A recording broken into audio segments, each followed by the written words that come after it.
काफ़ी लोग बोलते हैं ओल्ड एनसीईआरटी कर सकते हैं सर। मैंने पर्सनली तमिलनाडु एनसीईआरटी करी है। इग्नू के नोट्स काफ़ी ज़्यादा रेफर करें, इग्नू के एमए के नोट्स हैं। सर मैं द हिंदू नहीं पढ़ा है, मैं इंडियन एक्सप्रेस जरूर रेगुलर बिल्कुल पढ़ा है। तो इसलिए सबसे सर पहले मैंने बेस मटेरियल सर आपकी वीडियोस से मैंने वो कॉन्सेप्चुअल अंडरस्टैंडिंग ली, एक्सटेंसिवली वीडियोस रेफर करी सर। ज्योग्राफी क्योंकि मेरे लिए मुझे थोड़ा सा मुश्किल हो रहा था, तो मैंने सर सुदर्शन सर की वीडियोस देखी हैं और उसी से मैंने अपना ज्योग्राफी का कंटेंट डेवलप करा है। मैंने सर पढ़ी जीसी लियोंग भी है सर। सबसे पहले मैंने एनवायरनमेंट के लॉज पढ़े थे। अगर किसी को लगता है कि मेरे मॉक्स में बहुत कम नंबर आ रहे हैं, तो सर वो शुरुआती स्टेज में चाहे तो नंबर काउंट भी ना करें, सिर्फ एक नॉलेज बूस्टर की तरह मॉक्स को यूज़ कर सकते हैं सर।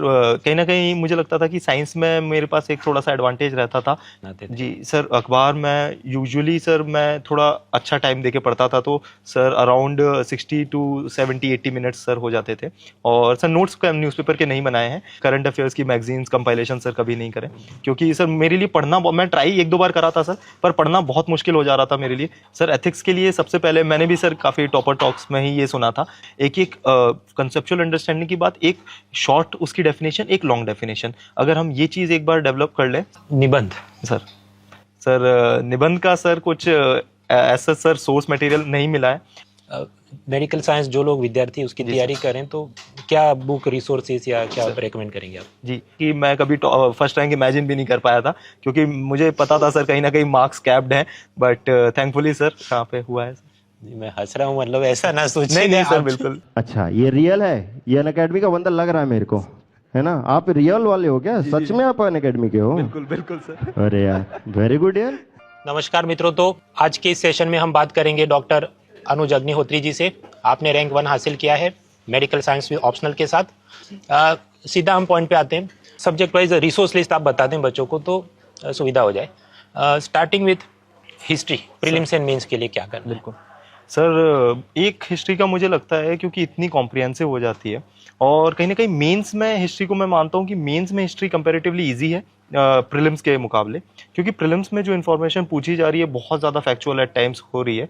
तो सर रिसोर्स लिस्ट की जहाँ तक बात करूँ तो एक बेस मटेरियल हम कर सकते हैं। काफ़ी लोग बोलते हैं ओल्ड एनसीईआरटी कर सकते हैं सर। मैंने पर्सनली तमिलनाडु एनसीईआरटी करी है, और तमिलनाडु की एनसीईआरटी के ऊपर एड ऑन करने के लिए सर मैंने इग्नू के नोट्स काफ़ी ज़्यादा रेफर करें। इग्नू के एमए के नोट्स हैं, तो उसमें और सबसे अच्छी चीज़ वो है, उसमें आप टॉपिक वाइज देख सकते हैं। जैसे अगर किसी को बुद्धिज़्म पढ़ना है तो जाके गूगल पे सिर्फ बुद्धिज़्म इग्नू नोट्स अगर वो सर्च करेंगे तो एक 10-15 पेजर एक आपके सामने आ जाएगा, और उसमें काफ़ी कॉम्प्रिहेंसिव इन्फॉर्मेशन मिल जाती है। तो ये सर हिस्ट्री की है। Next moving to geography sir. Sir prelims तो एनसीईआरटी मैप्स वगैरह हुआ, जो मेंस के मैं देख रहा हूँ आजकल पेपर, उसमें थोड़ा ऑप्शनल लेवल का पूछा जाए, ऐसा कुछ चल रहा है, तो how to manage all this things? Sir geography क्योंकि मेरे लिए मुझे थोड़ा सा मुश्किल हो रहा था, तो मैंने सर सुदर्शन सर की वीडियोस देखी हैं और उसी से मैंने अपना ज्योग्राफी का कंटेंट डेवलप करा है सर। मैंने जब इंटर्नशिप के टाइम ही ऑनलाइन कोर्स अनअकैडमी का लिया था, और तभी जो डिफरेंट एजुकेटर्स थे, तभी मेरा फंडामेंटल्स स्ट्रांग होना चालू हुए, क्योंकि ह्यूमैनिटीज़ मैंने इतने पढ़े नहीं थे। ऑल्दो 10th तक मुझे सोशल साइंस और जो सब्जेक्ट्स हैं लाइट सब्जेक्ट काफ़ी अच्छे लगते थे, लेकिन सर उसके बाद एक डेफिनेटली एक टच छूट जाता है, काफ़ी चीज़ें मिस हो जाती हैं। बट वही एकदम से जो जिस इंटरेस्टिंग वे में पढ़ाया जाता है अनअकैडमी पे, तो काफ़ी अच्छा लगा। जैसे सर मुझे आपका, मैं कल बता ही रहा था, ज्योग्राफी पढ़ने में जिस तरह से आप पढ़ाते हैं, तो वहाँ कहीं ना कहीं एजुकेटर्स काफ़ी हेल्प करते हैं, और सिर्फ ज्योग्राफी नहीं बाकी भी एजुकेटर्स हैं सर। हिस्ट्री में सर काफ़ी कुछ चीज़ें आपको जानने को मिलती हैं। इकोनॉमिक्स के फंडामेंटल्स मृणाल सर बहुत स्ट्रॉन्ग कराते हैं, तो सर ऐसे हेल्प होती है सर। जहाँ तक है एनसीईआरटी ज्योग्राफी की बहुत अच्छी है, तो एनसीईआरटीज़ पे मैं बहुत ज़्यादा रिलाई करता था, मल्टीपल रिवीजन्स एनसीईआरटी के करें। मैंने सर पढ़ी जीसी लियोंग भी है, बट मुझे लगता है कि उसकी भी सिलेक्टिव रीडिंग करना ज़रूरी है, क्योंकि उसमें कई सारे टॉपिक्स ऐसे हैं जो कि बहुत ज़्यादा डेप्थ में दिए हुए हैं, इतनी रिलेवेंस नहीं लगती उनकी। और इसके अलावा सर ज्योग्राफी में अगर कुछ करंट स्पेसिफिक चीज़ न्यूज़ में है, जैसे कोई डिज़ास्टर वगैरह अगर कोई रिसेंट हैपनिंग हुई है, तो उस पर सर ज़्यादा एम्फेसिस दे सकते हैं। और सर ये जो मेंस वाला जो विचित्र हो रहा है उसका? हाँ जी सर, उसमें उसके लिए मुझे लगता है सर, हम अगर डिज़ास्टर्स पे ये है, थोड़ी सी उसकी एक्सटेंसिव स्टडीज़ जाके एसोसिएटेड और मतलब इनडायरेक्ट नॉलेज उसमें से जो पूछी जानी, तो उस पर शायद हम कुछ वर्क कर सकते हैं। अब उसके आगे बढ़ते हैं, तो ज्योग्राफी से जुड़ा सब्जेक्ट ये एनवायरनमेंट इकोलॉजी। बिल्कुल सर। इसमें क्या किया जाए? हाँ सर, तो इसमें मैंने 2-3 सोर्सेज यूज़ करे थे सर। सबसे पहले मैंने एनवायरनमेंट के लॉज पढ़े थे, और लॉज पे सर मैंने गूगलिंग करी थी। गूगलिंग करके सर कुछ बियर एक्ट थे, थे, कुछ कुछ कंटेंट मिल रहा था, तो उससे एक बार लॉस प्रिपेयर करे। उसके बाद करंट अफेयर्स में जो भी न्यूज़पेपर में रहती थी, स्पीशीज़ वगैरह ये चीज़ें थी। तो एनवायरनमेंट में भी सर सुदर्शन सर की मैंने वीडियोज़ रेफ़र करी थी। और इसके अलावा जो इसमें काफ़ी सर मुझे लगता है कहीं ना कहीं एक स्टैटिक पार्ट भी है जिसकी रूट लर्निंग थोड़ी सी करनी पड़ती है, जैसे नेशनल पार्क्स हैं, और सर इनमें भी सर मैं थोड़ा सा एक एक्स्ट्रा माइल जाके एक एक इंडिविजुअल नेशनल पार्क को 15-15 मिनट के लिए विकिपीडिया भी सर्च करता था, ताकि उसमें आजकल सर इस तरह की इन्फॉर्मेशन भी पूछी जा रही है कि इस नेशनल पार्क में वेजिटेशन ये तरह की मिल रही है, इसमें वाइल्ड लाइफ इस तरह की है, तो आइडेंटिफाई द नेशनल पार्क।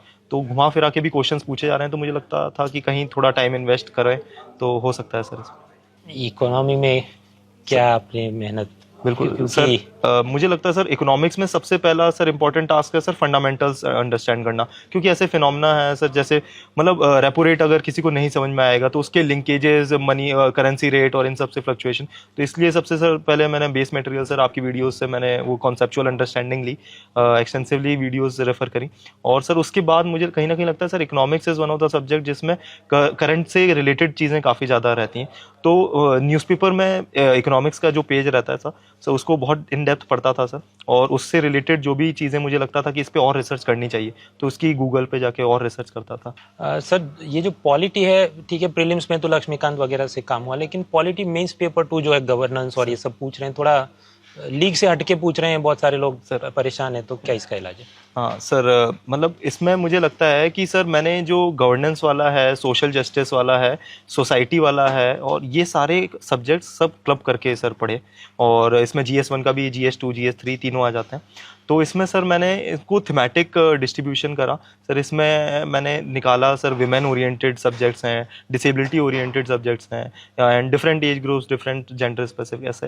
तो इन पे सर करंट अफेयर्स में क्या क्या चीज़ें डेवलपमेंट, रिसेंट डेवलपमेंट ऐसे हो रहे हैं, गवर्नमेंट के द्वारा क्या इनिशिएटिव्स लिए गए हैं, गवर्नमेंट के लिए मतलब गवर्नेंस रिफॉर्म्स इन चीज़ों में क्या रिलेटेड हैं, तो इस बेसिस पे एक कॉम्प्रिहेंसिव कंटेंट प्रिपेयर करा था, एंड मतलब काफ़ी उस पर गूगलिंग करके और ये सब मतलब खुद से ही करा था सर ये सब चीज़। मतलब आपने मैन्युअली थीम बिल्कुल पहचान के manually और सर। ये सब किया।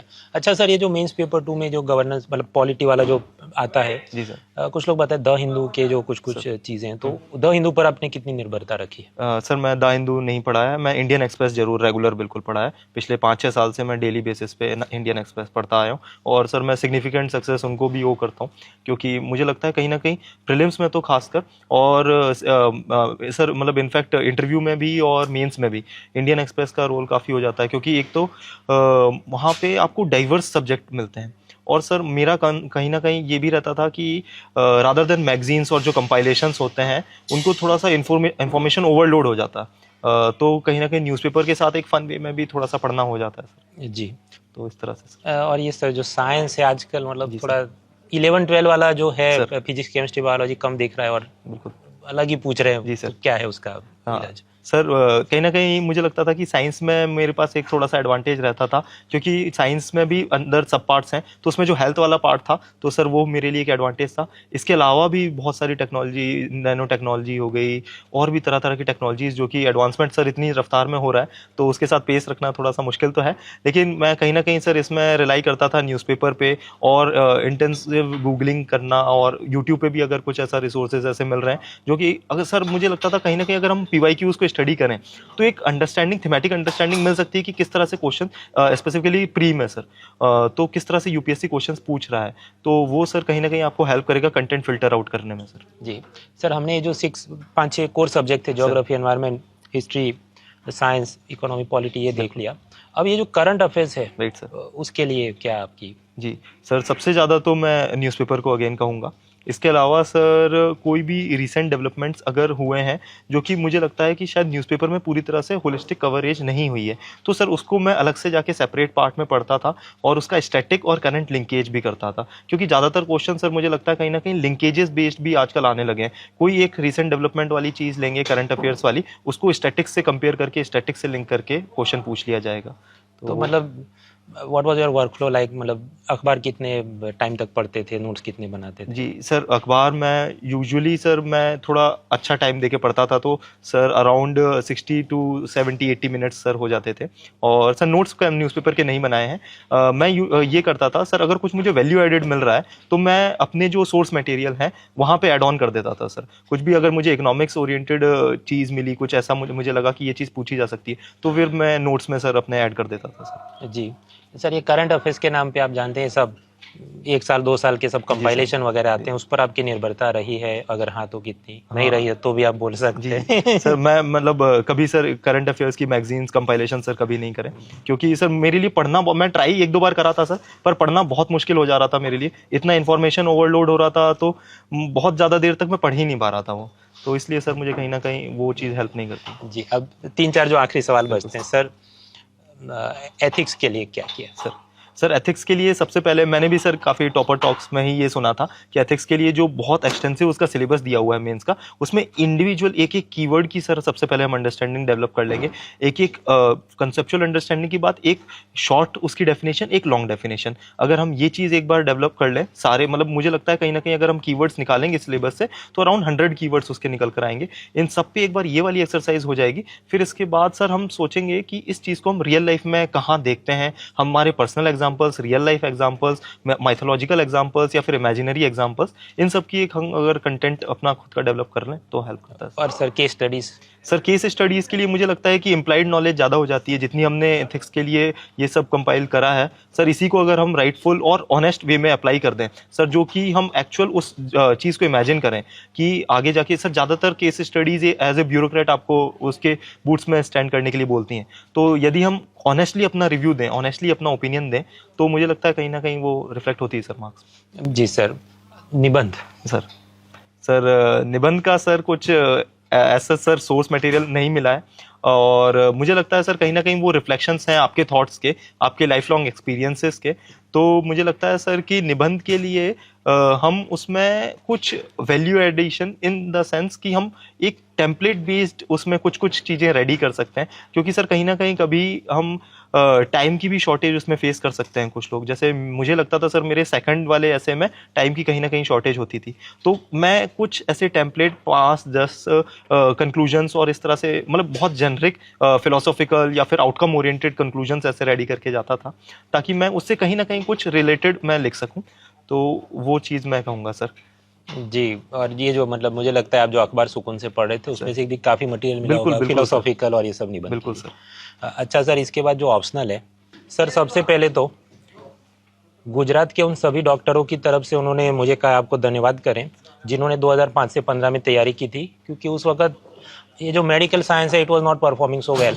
तो जो बहुत होनहार थे उनका आईपीएस वाला रैंक आया हो, थोड़ा भी मार्क्स कम पड़ा हो तो फिर वो प्रोफेसर वगैरह बन गए हो मेडिकल कॉलेजेस में, आपने सबका नाम सम्मान बढ़ाया। मैं से कई लोगों को मैंने भेजा स्क्रीनशॉट, मेडिकल साइंस ऑप्शनल, खुश हो गए, बहुत मजा आ गया।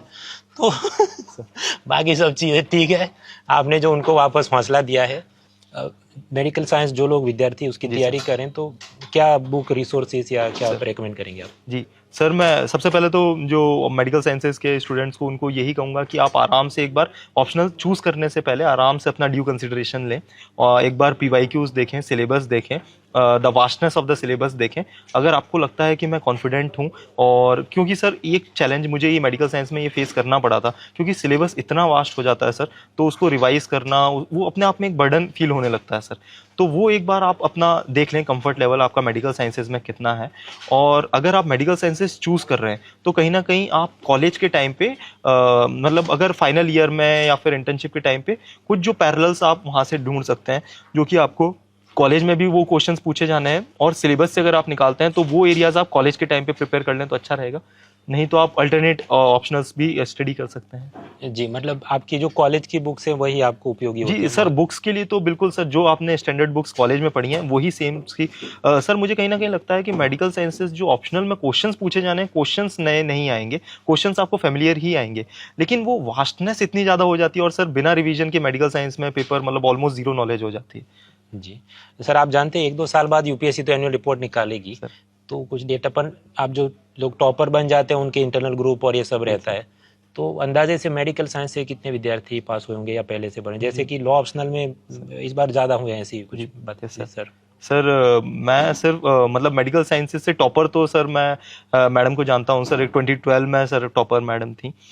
इसके अलावा सर बहुत कम selection sir medical sciences optional से होते थे, और इनफैक्ट सर यही एक रीज़न था सर कि मैं कभी फर्स्ट रैंक इमेजिन भी नहीं कर पाया था, क्योंकि मुझे पता था सर कहीं ना कहीं मार्क्स कैप्ड हैं, तो मैं चाहता था कि बस सर सर्विस में आ जाऊँ, बट थैंकफुली सर यहाँ पे हुआ है सर। मैं हंस रहा हूँ, मतलब ऐसा ना सोचिए। नहीं सर, आप- बिल्कुल। आप जानते हैं पूरी सिस्टम। बिल्कुल सर। तो हाँ, तो मेन तो यही चीज़ है अल्टीमेटली इंटरव्यू। अब इंटरव्यू के बारे में तो आपने अलग अलग जगह और भी बातें की होंगी, तो उस पर हम आपका समय नहीं लेते। और दूसरा, जो आदमी इंटरव्यू स्टेज तक पहुंचेगा उसकी खुद भी की भी काफ़ी मैच्योरिटी आ ही जाती है कि उसके कैसे हैंडल किया जाए। अंत में विद्यार्थियों को ये जो सर प्रीलिम्स करीब आ रही है, कुछ आप संदेशा देना चाहें? हाँ सर, मैं प्रीलिम्स के लिए बोलूँगा कि अभी 2 महीने हैं आपके पास, और इन 2 महीने को आप बेस्ट यूटिलाइजेशन कर सकते हैं। मुझे लगता है कहीं ना कहीं इस टाइम तक अगर आपका कंटेंट डेवलप हो चुका है एक बहुत बेस लेवल का भी, आप ये चिंता मत करिए कि मुझे रिवीजन करना अभी बाकी है, या फिर मैंने मॉक्स बहुत कम लगाए हैं, या फिर मैंने PYQs कम लगाए हैं। आपके पास अभी सफिशिएंट टाइम है, आप उनको एक स्ट्रेटेजिक मैनर में अगर एफिशिएंटली यूज़ करेंगे तो मुझे लगता है आप प्रायोरिटी एरियाज़ निकालें, आप PYQs को सबसे ऊपर प्रायोरिटी पे रखें, उसके बाद आप मॉक्स को ट्राई कर सकते हैं जो भी आपको फेवरेबल लगे, जिससे आप अगर किसी को लगता है कि मेरे मॉक्स में बहुत कम नंबर आ रहे हैं, तो सर वो शुरुआती स्टेज में चाहे तो नंबर काउंट भी ना करें, सिर्फ एक नॉलेज बूस्टर की तरह मॉक्स को यूज़ कर सकते हैं, और उसके बाद आप टाइम बाउंड मैनर में ये सब चीज़ें यूज़ करें। तो मैं तो सर बेस्ट विशेज़ ही कहूँगा सर सभी। मैं यूपीएससी को बधाई देना चाहूँगा कि इस बार उन्होंने, मतलब हर बार सही कैंडिडेट ही चुनते हैं, लेकिन इस बार जो एक चेहरा मिलना चाहिए, जो प्रेरित करे, उत्साह दे, एनर्जी बढ़ा दे लोगों में, वो आप हैं। आपको देख के मजा आ गया। मतलब ये तो सब है, ठीक है, आप मेरा नाम लेंगे तो मैं खुश होऊंगा। ये सब के अबव एंड बियॉन्ड चीज़ है कि मेडिकल साइंस ऑप्शनल के साथ यूपीएससी ने किसी को टॉपर बनाया है। यूपीएससी को बहुत बधाइयाँ। और स्केलिंग में इस बार लॉ ऑप्शनल से लेके बाकी भी जो टेक्निकल सब्जेक्ट है, जो ग्रेजुएशन के बच्चे खुद चुनते थे, उसको मतलब अच्छे रैंक्स मिले हैं। तो ये जो मतलब कोचिंग की ज़रूरत थी पॉलिटिकल साइंस, सोशियोलॉजी, ये सब लेने की, उसकी जगह अपने ही में रहें तो क्या पैसा भी बचे और बुक्स के और कोचिंग के खर्चे। इस बात की मैं यूपीएससी को बधाई देता हूँ, और आपको तो बहुत बहुत बधाई है ही। बहुत बहुत थैंक यू सर। मज़ा आ गया, मैं और क्या कहूँ, बस let's crack. Thank you so much sir. Doctor साहब, मुझे बस आपका आभार व्यक्त करना है ऑन पर्सनल लेवल। वो इसलिए कि मित्रों, कोई भी आप प्रोफेशन चूज़ करते हैं तो उसमें सोशल हायरार्की होती है कि आप क्या करते हो। अब हम जो यहाँ पर पढ़ाते हैं ऑनलाइन, तो समाज में आस पड़ोस में ये क्या, मतलब टॉपर्स तो निकलते हैं दिल्ली से, लेकिन आपने ये जो अनअकैडमी में पढ़ाई की, आपका खुद की मेहनत है, और रैंक 1 किसका आएगा, मतलब वो भगवान की मेहर है, माँ बाप का आशीर्वाद है। लेकिन आपके सिलेक्ट होने से हमारी भी, मतलब हम सब टीचर्स की अनअकैडमी पर हम जो हैं, हमारी इज्जत बढ़ी है समाज में, जो आस पड़ोस में हम ज़्यादा गर्व से बोल सकते हैं, क्योंकि रैंक 1 आए मतलब वही एपेक्स है। So I am very thankful for that. Thank you very much. मैं अनअकैडमी का हृदय से आभार प्रकट करता हूं। मैनेजमेंट से जुड़े हुए तमाम साथियों का धन्यवाद करता हूं, मृणाल पटेल जी का, सुदर्शन जी का, मधुकर जी का, पूरी इनकी टीम का, पूरे मैनेजमेंट का मैं धन्यवाद करता हूं, जिस सेवा में ये लगे हुए हैं भारत के भविष्य को तराशने की। ये भी बहुत बड़ी जिम्मेदारी इनके ऊपर है, और तराशा हुआ खूबसूरत भविष्य मुझे सामने दिख रहा है। आप सबको अपने भविष्य के लिए ढेर सारी बधाई, ढेर सारी शुभकामनाएं। जय हिंद, जय Bharat.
An Academy. Let's crack it.